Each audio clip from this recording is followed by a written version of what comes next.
네, 안녕하세요. 센스적인 익사이와 함께하는 이야기 시간이 돌아왔습니다.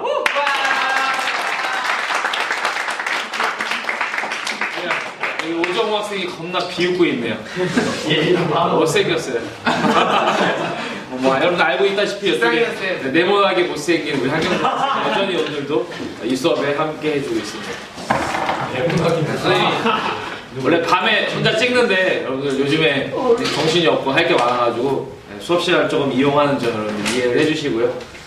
우리 반 지금 1학년 7반 학생들과 함께 하고 있습니다. 자, 오늘은 우리가 지난 시간에 우리가 대한민국 임시정부에 대해서 살펴봤다면 오늘 우리가 실력 양성 운동이라고 하는 것에 대해서 살펴보도록 하겠습니다. 독립운동에는 크게 세 가지의 방법적인 측면들이 주장이 됩니다. 지난 시간에 여러분들 잠깐 살펴봤듯이 대한민국 임시정부가 이제 외교적인 활동을 하다가 결국에는 국민대표회의라고 하는 게 열리게 되죠. 그래서 여러 가지 의견이 나타나게 되는데 그러한 의견이 나타나는 것도 바로 방법적인 측면이 다르기 때문이에요. 크게는 우리가 세 가지로 이야기를 하는데요. 한 가지는 지난 시간에 배웠던 외교적인 측면, 또 한 가지는 우리가 잘 알고 있었던 의병의 그런 연장선상이었던 무장투쟁, 다음번에 배울 거예요. 그 다음에 또 한 가지는 뭐냐면 여러분 논수령 평가에서도 우리가 살펴봤었던 애국 개몽운동의 그런 연장선이라고 여러분 보시면 돼요. 바로 사회 진화론의 영향을 받아서 우리가 실력을 먼저 키워야 된다라고 주장을 하는 그러한 계열들. 우리는 이제 일제시대 때는 우리가 실력 양성운동이라고 부릅니다. 여기 보시면 이들은 이런 주장을 하죠. 독립을 위해 바로 실력을 키워야 한다라고 주장을 합니다. 실력을 키우기 위해서는 무엇과 무엇이 중요하다? 교육과 산업이 중요하다고 하는 것입니다. 참고로 지금은 강민혁이라고 하는 친구가 지금 찍고 있는데 굉장히 배터리가 이듬직스럽지 못해요. 배터리 아까 2칸 있어서 괜찮아요. 충분해. 네. 걱정하지 마세요. 진짜 이상 걱정이 사네. 니 잘 찍을 걱정이나 하세요. 왠지 이 상태 그대로 있을 것 같아요. 뭐 확대도 아니야. 네, 믿어보겠습니다. 경진이 없을 때 독립을 위해서 실력을 키워야 한다라고 하는 겁니다. 이 실력을 키우기 위해서는 교육과 산업이 중요하다라고 생각을 하게 됩니다. 그런데 이러한 실력 양성 운동의 한계점으로는 바로 이러한 실력 양성, 교육과 산업을 키우기 위해서는 아무래도 일제의 지배를 받고 있기 때문에 일제가 허용하는 그러한 범위 안에서만 가능하다라고 하는 그런 한계점을 가지고 그다음에 더 나아가서는 이 독립보다는 실력을 강조하는 경향이 계속적으로 나타나다 보니까 우리 실제적으로 가장 시급한 문제는 사실 뭐죠? 독립인데 그럼에도 불구하고 계속 실력만 강조하다 보니까 언제 독립할 거야? 실력 안 켜지면 독립 못 하잖아. 그죠? 그래서 약간 그러한 한계점을 우리가 지적할 수가 있습니다. 그래도 이러한 부분 우리가 여전히 독립운동, 민족운동이다라고 우리가 평가를 내리기도 합니다. 물론 그렇게 보지 않는 세력들도 있긴 있어요. 여러분들이 한번 평가해 보시고요. 그래서 우리가 실력 양성운동에 대해서 살펴볼 건데 구체적으로 어떻게 그렇다면 실력 양성운동이 진행되었는지에 대해서 살펴보도록 하겠습니다. 좀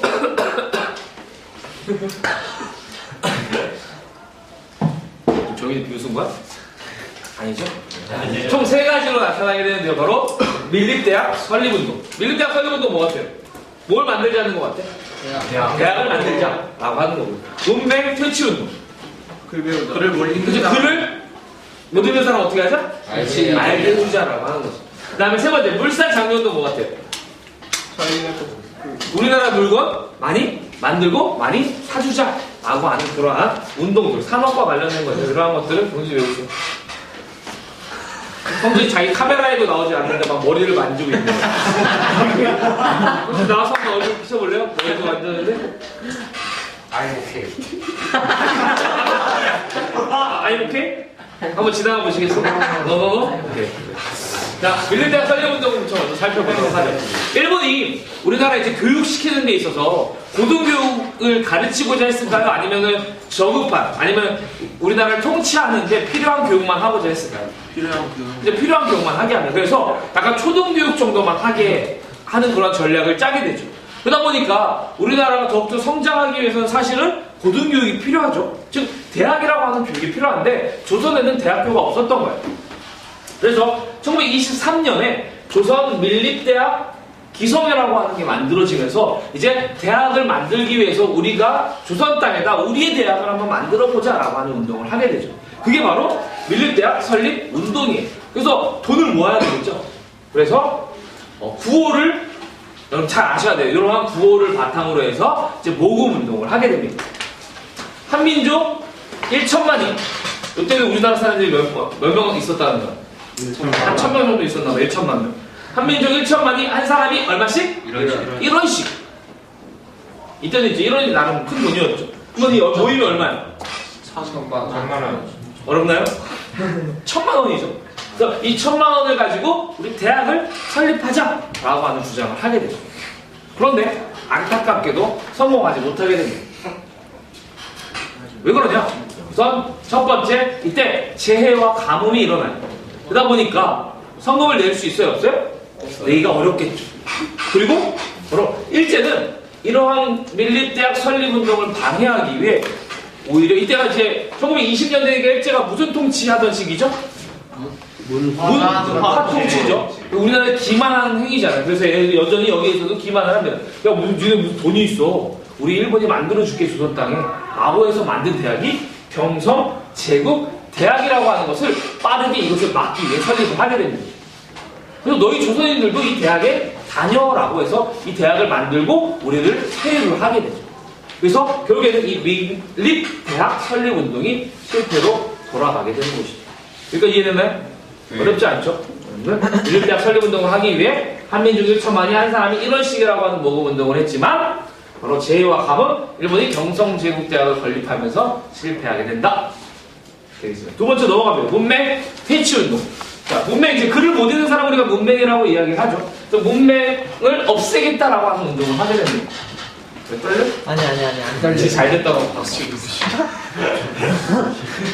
자, 강습소. 그래서 글을 가르치는 그러한 것들을 만들고, 그 다음에 야학 설립운동. 야학이 뭐예요? 야간학교. 야간학교. 야간학교? 야간이야. 아, 야간. 조용히 있고. 야간학교. 왜? 그렇게 생각하시는 분이 있었을 텐데. 있었잖아. 그죠? 대표 강민이요. 저 아니에요. 저 야도 안 봐요. 나도 안 가요? 제일 많이 보는 게 있고. 1년이 안 보고 안 보면 신체 문제 있는 거 아니야? 유령이 실천하잖아. 왜 그래? 여학생들도 보고 있어요. 여학생들이 뭐 더 심한 경우도 있지만. 자, 보세요. 자, 야학이라고 해서 일반 직장인들이 평소에 공부할 수 있어요, 없어요? 없어요. 직장 다녀내고 공부하기 쉽지 않죠? 그러다 보니까 야학, 밤에 공부할 수 있는 학교를 만드는 활동들을 하게 되죠. 이러한 문맹 퇴치 운동에 가장 적극적으로 활발하게 움직였던 곳이 바로 언론사들입니다. 대표적인 언론사가 조선일보와 동아일보죠. 조선일보 같은 경우에는 문자 보급 운동을 추진해 나갑니다. 그래서 얘네들도 지금 구호가 있어요. 아는 것이 힘, 배워야 산다. 꼭 이렇게 해줘야 돼. 아는 것이 힘, 배워야 산다. 라는 구호를 가지고 문자를 보급하기 위한 운동들을 하게 되죠.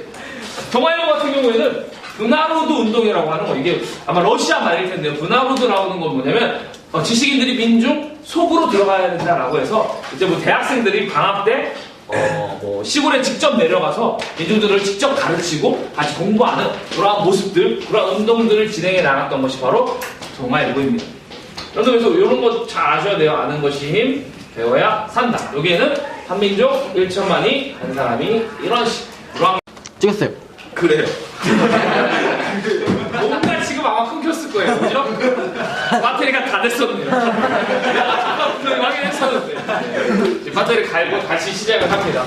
여러분, 대충, 여기쯤 되겠죠? 그래서 아는 것이 힘? 아는 것이 힘? 맞아요. 이쪽 소리였는데. 아는 것이 배워야 산다라고 하는 구호. 다행히 조선일보는 문자 보급운동을. 그다음에 동아일보 같은 경우에는 브나로드 운동이라고 하는 민중 속으로, 꼭 이렇게 해줘야 돼요. 속으로 들어가서 이제 민중들을 계몽하자, 민중들을 깨닫게 하는 그런 활동들을 하게 됩니다.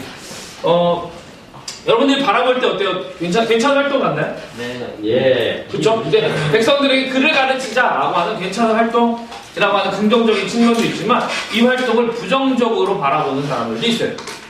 어떤 사람들이 어떤 부분을 좀 부정적으로 바라봤을까? 특별히 사회주의자들이 이 조선일보와 동아일보에 대해서 굉장히 부정적으로 바라봅니다. 이 활동에 대해서.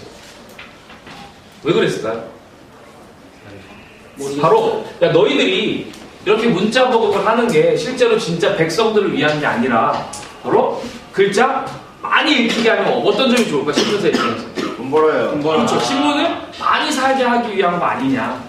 구독자 수가 늘어나겠죠. 그러한 의도가 아니냐라고 비판하는 그런 사람들도 있어요. 그래서 모든 면에는 약간 여러 가지 면이 있는 것 같아요. 자, 아무튼 그 다음에 물산 장려운동으로 넘어가도록 하죠. 물산 장려운동 같은 경우에는 조만식이라고 하는 사람을 중심으로 해서 평야에서 시작이 됩니다. 혹시 국채무상운동 기억나나요? 네. 국채무상운동 어디서 시작했어요? 한양. 그렇죠. 바로 대구에서 시작합니다. 사과를 유명하죠. 제가 한번 창의력 퀴즈 사과가 굉장히 논란에 있었는데. 오정호 학생 저기서 쳐 주무시고 있네요. 혜씨가 깨워주세요. 일어나! 잘했어. 카메라가 보니까 우리 우혁이가 앉아서 자꾸 자기의 소리를 여기 카메라에 그렇지. 자기는 보지도 않으면 그렇지. 선생님 우리나라 얘기해. 자 여기 보세요. 조만식이라고 하는 사람을 중심으로 해서 평양에서 시작된 운동이에요. 그래서 이게 전국적으로 퍼져나가는데 한마디로 말해서 이거야. 우리나라 물건을 사용하자라고 하는 거야. 1920년대 있지, 다 이거 1920년대 운동인데요. 1920년대가 되면 일본이 회사령이라고 하는 걸 폐지를 합니다. 그리고 관세라고 하는 걸 철폐를 해요. 왜 그랬을까? 일본의 자본이 우리나라에 쉽게 진출하기 위해서란 말이에요. 일본의 자본이 우리나라에 들어온다는 건 우리나라 회사가 어떻다는 거야? 망해요. 그렇죠. 망하기 쉽다는 거죠. 그러니까 우리나라 회사의 물건이 안 팔릴 수 있으니까 우리나라의 물건을 사주십시오라고 하면서 조선인이 만든 것을 입고 먹고 쓰자라고 하는 구호, 아니면 내 살림 내 것으로 라고 하는 구호를 가지고 바로 이러한 국산품 애호운동을 시행을 하게 됩니다. 몇살 딸려? 그래서 아니야. 이렇게 애국심에 이제 호소를 하게 되겠죠. 애국심에. 그러니까 여러분들 같으면 만약에 우리나라가 이렇게 일제 식민지고 우리나라 회사 망하는 가운데서 이제 우리 애플 갤럭시 쓰지 말고 아이폰 씁시다라고 하면 여러분 쓸 건가요? 예. 써줄 것 같지 않니? 그래도 나라가 위급하니까. 그래서 우리나라 국민들도 우리나라 또 국민들 되게 국민의식 좋잖아요. 애국심. 그러다 보니까 우리나라 물건들을 사주게 됩니다. 그래서 일시적으로 수요가 증가하게 돼요. 자, 수요가 증가하게 되면 경제적으로 가격이 어떻게 되게 되죠? 같이 상승을 하게 됩니다. 얘네가 장사꾼이라고 생각해봐. 자꾸 와서 먹어. 봉구수 20번 계속 사 먹어. 그러니까 가격 어때? 올리잖아. 이것도 우리 또 먹어, 안 먹어? 안 먹어요. 안 먹어? 어쨌든 잠깐 수요가 줄죠. 근데 이제 이러한 결과 일시적인 수요가 증가하게 되면서 가격이 상승하게 되죠. 자, 그러면 누가 이득을 볼까? 파는 사람. 그렇죠. 파는 사람, 상인이 이득을 보겠죠. 또 누가 이득을 볼까? 판매자. 그죠? 자본가가 이익을 보겠죠. 왜? 아니야. 그런 표정하면 되게 신경 쓰인데. 아니야. 잘 되고 있는데요. 뭔가 잘 안 되고 아니, 잘 돼요. 다 나중에 확인돼. 엄청 잘 돼요. 알겠어. 자, 이러한 모습들이 나타나고 또한 일부 친일 세력들이 이제 이러한 기업들이겠죠. 거의 총독부에 협조를 구하게 되는 모습들 때문에 좋지 않은 평가들로 인해서 국민들이 이제 외면하는 모습들이 나타나게 되죠. 특별히 누가 많이 비판을 하게 되냐면 사회주의 세력이 비판을 하게 됩니다. 사회주의 세력들은 세상을 어떻게 바라보냐면 이 자본가들이 노동자들을 착취하는 세상이다라고 이 자본주의 시대를 바라봐요. 이해됐나요? 네. 그럼 다음번 자세히 다시 설명을 해주겠지만 이러한 사회주의 세력은 그렇기 때문에 이 물산 장려운동을 어떻게 평가하냐면 이것은 중상계급들을 위한 바로 이기적인 운동에 불과하다라고 평가를 내리죠. 여기를 통해서 누가 이익을 본 거야? 공장이 컸는데 거기에 사장만 이익을 봤다라고 하는 거야. 자본가.